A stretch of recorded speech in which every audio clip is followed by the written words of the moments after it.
السلام علیکم. کیسے بچوں؟ آج میں آپ لوگوں کے لیے ایک کہانی لے کر آیا ہوں. تیار ہیں آپ لوگ؟ کہانی یہ تھی کہ سب ساتھ مل کے چلتے ہیں، پھر اس کے بعد اچانک سما بدلتا ہے. تو آئیے کہانیاں سنتے ہیں آج. کہانیاں تو جمع ہو جائے گی نا کہانی کی. تو ہم کہانیاں تو نہیں سننے والے، کہانی سننے والے. ٹھیک ہے، تو آج کون سی کہانی سنیں گے ہم؟ بلکہ پڑھیں گے بھی. ابو خان کی بکری. جی جی. ڈاکٹر ذاکر حسین جو کہ ہمارے راشٹرپتی، صدر جمہوریہ جس کو اردو میں کہتے ہیں، صدر جمہوریہ، پریزیڈنٹ. جی. اور جامعہ کے وی سی بھی رہے، علی گڑھ مسلم یونیورسٹی کے بھی وہ وائس چانسلر رہے، اور بھی بڑے کام ہیں ان کے. لیکن فی الحال ہم ایک کہانی سننے والے ہیں، ابو خان کی بکری. تو شروع کریں؟ تیار ہیں آپ لوگ؟ تو چلیے شروع کرتے ہیں. ہمالیہ پہاڑ کا نام تو تم نے سنا ہی ہوگا. اس پہاڑ کے اندر وادیوں میں بہت سی بستیاں ہیں. ایسی ہی ایک بستی الموڑا بھی ہے. الموڑا میں ایک بڑے میاں رہتے تھے. ان کا نام تھا ابو خان. انہیں بکریاں پالنے کا بہت شوق تھا. اکیلے آدمی تھے، دن بھر انہیں چراتے پھرتے. ان کے عجیب عجیب نام رکھتے، کسی کا کلو، کسی کا منگلیا، کسی کا گجری. ان سے نہ جانے کیا کیا باتیں کرتے رہتے، اور شام کے وقت بکری کو لا کر گھر میں باندھ دیتے. ابو خان تھے بڑے بد نصیب. ان کی ساری بکریاں کبھی نہ کبھی رسی توڑا کر بھاگ جاتی تھی. شاید یہ بات ہو کہ پہاڑی جانوروں کے مزاج میں آزادی کی بہت محبت ہوتی ہے. جب ابو خان کی بہت سی بکریاں یوں بھاگ گئیں تو بیچارے بہت اداس ہوئے اور کہنے لگے، اب کبھی بکری نہ پالوں گا. زندگی کے تھوڑے دن اور ہیں، بے بکری ہی کے کٹ جائیں گے. مگر تنہائی بری چیز ہے. تھوڑے دن تو ابو خان بے بکری کے رہے، آخر نہ رہا گیا. ایک دن کہیں سے ایک بکری مول لے آئے. مول لانا یعنی خرید کر لانا. یہ بکری تھی بہت خوبصورت. رنگ اس کا بالکل سفید تھا، بال لمبے لمبے تھے، چھوٹے چھوٹے کالے کالے سنگ ایسے معلوم ہوتے تھے کہ کسی نے آبنوس کی کالی لکڑی میں خوبصورت سے تراش کر بنائے ہوں. یہ بکری دیکھنے میں ہی اچھی نہ تھی، مزاج کی بھی بہت اچھی تھی. ابو خان تو اس پر لٹو ہو گئے تھے. ان کا نام چاندنی رکھا تھا اور دن بھر اس سے باتیں کرتے رہتے تھے. ابو خان نے یہ سوچا کہ بکریاں شاید گھر کے تنگ آنگن میں گھبرا جاتی ہیں. چاندنی کے لیے نیا انتظام کیا تھا. گھر کے باہر ان کا ایک چھوٹا سا کھیت تھا. اس کے چاروں طرف انہوں نے نہ جانے کہاں کہاں سے کانٹے جمع کر کے ڈال دیے تھے کہ کوئی اس میں نہ آ سکے. ان کے بیچ میں چاندنی کو باندھتے تھے اور رسی خوب لمبی تھی کہ خوب ادھر ادھر گھوم سکے. اس طرح چاندنی کو ابو خان کے یہاں خاصا زمانہ گزر گیا. خاصا یعنی لمبا وقت گزر گیا. اور ابو خان کو یقین ہو گیا کہ آخر کو ایک بکری تو ہل ہی گئی، اب یہ نہ بھاگے گی. مگر ابو خان دھوکے میں تھے. آزادی کی خواہش اتنی آسانی سے دل سے نہیں مٹتی. ایک دن صبح صبح چاندنی نے پہاڑ کی طرف نظر کی. منہ جگالی کی وجہ سے چل رہا تھا. رک گیا اور چاندنی نے دل میں کہا، میں وہ پہاڑ کی چوٹیاں کیسی حسین ہیں، وہاں کی ہوا اور یہاں کی ہوا کا کیا مقابلہ. پھر وہاں اچھلنا کودنا، ٹھوکریں کھانا، اور یہاں ہر وقت بندھے رہنا، گردن میں 8 پہر یہ کمبخت رسی. ایسے گھیرے میں گدھے اور خچر ہی بھلے چگلیں. چگلیں یعنی کھا لیں. ہم بکریوں کو تو ذرا بڑا میدان چاہیے. اس خیال کا آنا تھا کہ چاندنی اب وہ پہلی چاندنی ہی نہ تھی. نہ اسے ہری گھاس مزہ دیتی تھی اور نہ پانی مزہ دیتا تھا. دن پر دن دبلی ہونے لگی. ابو خان سمجھ گئے کہ ہو نہ ہو کوئی بات ضرور ہے.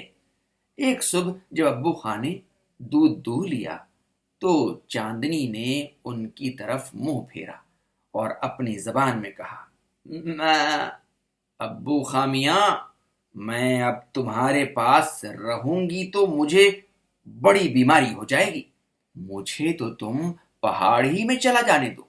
ابو خان بکری کی بولی سمجھنے لگے تھے، چلا کر بولے، یا اللہ، یہ بھی جانے کو کہتی ہے، یہ بھی؟ ابو خان وہیں گھاس پر بکری کے پاس بیٹھ گئے اور نہایت غمگین آواز میں پوچھا، کیوں رے بیٹی چاندنی، تو بھی مجھے چھوڑ کر جانا چاہتی ہے؟ چاندنی نے جواب دیا، میں ہاں چاہتی تو ہوں۔ ابو خان نے کہا، ارے کم نصیب، تجھے یہ خبر ہے کہ وہاں بھیڑیا رہتا ہے، وہ جب آئے گا تو کیا کرے گی؟ چاندنی نے جواب دیا، اللہ نے 2 سنگ دیے ہیں، ان سے اسے ماروں گی۔ ابو خان کچھ جھنجھلائے اور بولے، یا اللہ، یہ بھی جاتی ہے، مگر نہیں نہیں، کم بخت احسان فراموش، تیری مرضی کے خلاف تجھے بچاؤں گا۔ ابو خان نے آ کر چاندنی کو ایک کوٹری میں بند کر دیا اور اوپر سے زنجیر چڑھا دی، مگر غصہ اور جھنجھلاہٹ میں کوٹری کی کھڑکی بند کرنا بھول گئے۔ ادھر انہوں نے کنڈی چڑھائی، ادھر چاندنی اچک کر کھڑکی میں سے باہر۔ یہ جا وہ جا، چاندنی پہاڑ پر پہنچی تو اس کی خوشی کا کیا پوچھنا تھا، نہ چاروں طرف کانٹے کی باڑھ، باڑھ کہتے ہیں وہ جو کانٹوں کا ڈھیر لگاتے ہیں نا، تو باڑھ اس کو کہتے ہیں، نہ کھونٹا، کھونٹا کہتے ہیں جس میں جانوروں کو باندھا جاتا ہے، وہ لکڑی جس میں رسی باندھتے ہیں، نہ چاروں طرف کانٹوں کا باڑ، نہ کھونٹا، نہ رسی، اور چارہ وہ جڑی بوٹیاں کہ ابو خان غریب باوجود اپنی ساری محنت و مشقت کے نہ لا سکتے۔ دوپہر تک اتنی اچھلی کودی کہ شاید ساری عمر میں اتنی اچھلی کودی نہ ہوگی۔ ہوتے ہوتے اندھیرا ہونے لگا اور پہاڑ میں ایک طرف سے آواز آئی، ہو ہو۔ یہ آواز سن کر چاندنی کو بھیڑیے کا خیال آیا۔ پہاڑ کے نیچے سے ایک سیٹی اور بگل کی آواز آئی۔ یہ بیچارے ابو خان تھے جو آخری کوشش کر رہے تھے کہ اسے سن کر چاندنی پھر لوٹ آئے۔ چاندنی کے جی میں کچھ تو آئی کہ لوٹ چلے، لیکن اسے کھونٹا یاد آیا، رسی یاد آئی، کانٹوں کا گھیرا یاد آیا۔ اس نے سوچا کہ اس زندگی سے تو یہاں کی موت اچھی۔ چاندنی نے مڑ کر دیکھا تو بھیڑیا زمین پر بیٹھا تھا۔ چاندنی کو کلو کا قصہ یاد آیا جو ابو خان نے بتایا تھا، لیکن پھر خیال کیا کہ نہیں، اپنا سر جھکایا، سنگ آگے کو کیے اور پیترا بدل کر بھیڑیے کے مقابلے آئی کہ بہادروں کا یہی شیوا ہے۔ وہ خوب جانتی تھی کہ بکریاں بھیڑیے کو نہیں مار سکتی، وہ تو صرف یہ چاہتی تھی کہ اپنی بساط کے مطابق مقابلہ کرے۔ جیت ہار پر اپنا قابو نہیں، وہ اللہ کے ہاتھ ہے۔ کچھ دیر جب گزر گئی تو بھیڑیا بڑھا۔ چاندنی نے بھی سینگ سنبھالے اور وہ حملے کیے کہ بھیڑیے کا جی جانتا ہوگا۔ 10 مرتبہ اس نے بھیڑیے کو پیچھے ریل دیا۔ ساری رات اسی میں گزری۔ چاندنی نے آخری وقت میں اپنا زور دگنا کر دیا۔ بھیڑیا بھی تنگ آ گیا تھا کہ دور سے ایک روشنی سی دکھائی دی۔ ایک مرغ نے کہیں سے بانگ دی، نیچے مسجد سے اذان کی آواز آئی۔ چاندنی نے دل میں کہا، اللہ تیرا شکر ہے، میں نے اپنے بس بھر مقابلہ کیا، اب تیری مرضی۔ مؤذن آخری مرتبہ اللہ اکبر کہہ رہا تھا کہ چاندنی بے دم ہو کر زمین پر گر پڑی۔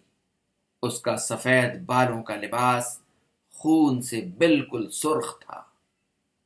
بھیڑیے نے اسے دبوچ لیا اور کھا گیا۔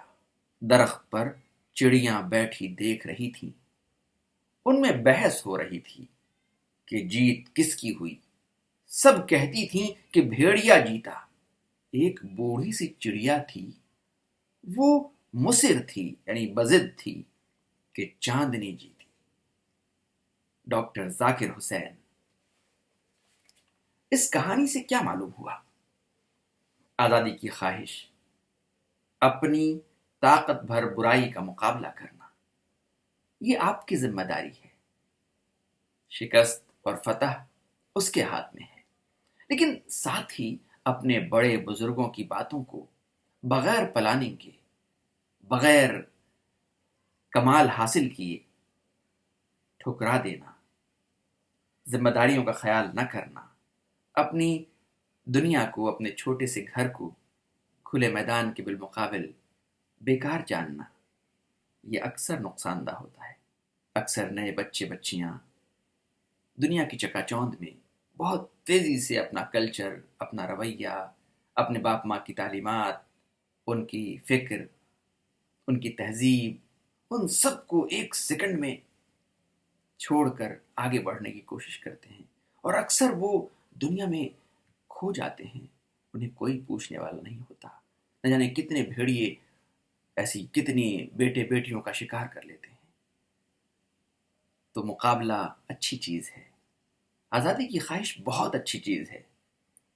یہی آزادی کی خواہش تھی جو ذاکر حسین اور ابوالکلام آزاد، مولانا محمد علی جوہر اور جانے کتنے بھگت سنگھ، گاندھی جی، نہرو جی، اور وہ غدر میں یعنی جنگ آزادی کی لڑائی لڑنے والے 1857 میں، اور اس کے بعد کے تمام لوگوں نے، ریشمی رومال تحریک یا پھر علماء صادق پور، ان تمام لوگوں کی جو کاوشیں تھیں وہ اسی آزادی کے لیے تھی، لیکن ان لوگوں نے بڑی پلاننگ کی تھی۔ بہت لمبا وقت لگا، 250 سال تقریباً انگریزوں کے خلاف ہم لڑتے رہے اور آزادی ملی، پلاننگ کرتے رہے، گرتے رہے، سنبھلتے رہے، لیکن ہر کام کو کرنے کے لیے ایک سلیقہ چاہیے۔ بات چاہے بے سلیقہ ہو کلیم، بات کرنے کا سلیقہ چاہیے، تو کام بھی کرنے کا سلیقہ چاہیے۔ اپنے بزرگوں کا احترام، اپنے بزرگوں کی اچھی باتوں کو قبول کرنا، اور کسی کی بھی اچھی بات کو قبول کرنا ہر سمجھدار، ہر اچھے انسان کا شیوا ہے۔ اب آئیے دیکھتے ہیں اس میں سوال و جواب کیا کیا ہے، لیکن سوال جواب آپ کو خود کرنا ہے۔ کہانی میں نے سنائی ہے۔ بکری جانتے ہیں آپ، جو پہاڑی بکریاں ہوتی، جانتے ہیں اس کے بارے میں آپ؟ وہ اونچی چوٹیوں پر چڑھ کے چڑھتی ہے، بہت تیز دوڑتی ہے۔ ہمارے یہاں کی بکریوں کی طرح نہیں ہوتی، وہ چھوٹی چھوٹی جگہوں پر ایسے پہنچ جاتی ہے کہ مطلب تعجب ہوتا ہے، میں نے دیکھا ہے کئی بار۔ سوالات، سوال کی جمع سوالات، سوال مطلب کوشچن۔ جی، تو پہلا سوال کیا ہے؟ ابو خاں کی بکری میں آخر کار بکری کا کیا انجام ہوتا ہے؟ تو یہ آپ کو لکھنا ہے اور لکھ کے مجھے بتانا ہے، کسی میں سوال کا جواب تلاشنا ہے۔ پہاڑی پر بکری کی لڑائی کس سے ہوتی ہے؟ تیسرا سوال ہے ابو خاں کس بستی کے رہنے والے تھے؟ چوتھا سوال ہے ابو خاں نے جب چاندنی سے کہا کہ پہاڑ پر بھیڑیا رہتا ہے تو چاندنی نے کیا جواب دیا؟ پانچواں سوال ہے کہ نیچے دیے گئے لفظوں کی جمع بنائیے۔ پہلا لفظ کیا ہے؟ بکری، بکری کی جمع لکڑی، رسی، چڑیا، مسجد۔ وہ جو ہم نے آپ کو پلرل بنانے کے جو اصول بنائے تھے سنگولر پلرل والے، اس کو اگر ایک بار پھر سے دیکھ لیجئے گا تو آپ کو یہ سوال بالکل آسانی سے سمجھ میں آ جائے گا۔ چھٹا سوال ہے معنی بتائیے۔ آبنوس ایک قسم کی لکڑی ہوتی ہے۔ تراش، تراشنا، سنگ تراش جیسے پتھر کو تراشتا ہے، کاٹتا ہے، تراشنا۔ کم نصیب، نصیب کی کمی، یعنی ایک شخص کوشش کرتا ہے لیکن کامیابی نہیں ملتی، اس کو کم نصیب کہتے ہیں۔ گرچہ میں یہ مانتا ہوں کہ کوئی انسان محنت کرتا رہے، کوشش کرتا رہے، جو چیز ہمیں نہیں ملتی ہے یہ میری کم نصیبی نہیں ہے، ہو سکتا ہے کہ اوپر والے نے میرے لیے اس سے بہتر سوچا ہو، اور یہ لغزشیں ہی سنبھلنا تجھے سکھا دیں گی۔ قدم قدم پہ سہاروں کا انتظار نہ کر، اور منزلیں کسی کے گھر حاضری نہیں دیتی، راستوں پہ چلنے سے راستے نکلتے ہیں، اور سیکھ ہر منزل پر طوفان سے الجھنے کا شعور۔ صرف منزل سے لپٹنا زندگی ہوتی نہیں، تو زندگی میں بہت سی منزلیں آتی ہیں، اور کسی منزل کو آخری منزل نہیں سمجھنا چاہیے، بلکہ ہمیشہ ایک نئی منزل کی تلاش کرنی چاہیے، ہے نا؟ اور نشیمن پر نشیمن اس قدر تعمیر کرتا جا کہ بجلی گرتے گرتے آپ ہی بیزار ہو جائے۔ تو اس میں جو ہے مصر ایک لفظ ہے، یعنی اصرار کرنا، ضد کرنا، ہے نا؟ تو آج کے لیے اس کہانی کو ہم اتنا ہی رہنے دیتے ہیں، پھر اس کے آگے ہم انشاءاللہ پڑھیں گے۔ کئی چیزیں ہیں، آپ ایک طرح سے جلدی جلدی ختم کر لیجئے پڑھ کر کے، اور جہاں سمجھ میں نہیں آتا اس کے لیے آپ ہمیں فون کریں۔ بہت بہت شکریہ، تھینک یو۔